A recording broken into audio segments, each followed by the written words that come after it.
not the time. It came something else.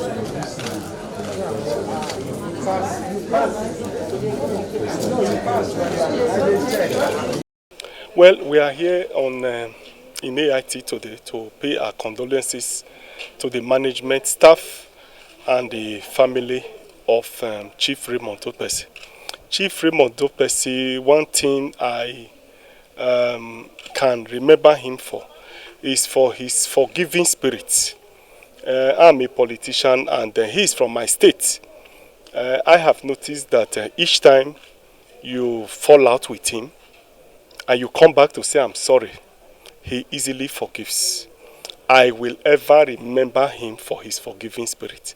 It's one unique thing that I note about him. All the politicians that he fell out with, each time they come back to him to say, I am sorry, Chief Raymond Dokpesi easily forgives and carries them along. I appreciate his sense of humor, his capacity, his industry. You agree with me that he was a great media guru, and for me, I'll continue to remember him for his capacity and ability to make something out of nothing.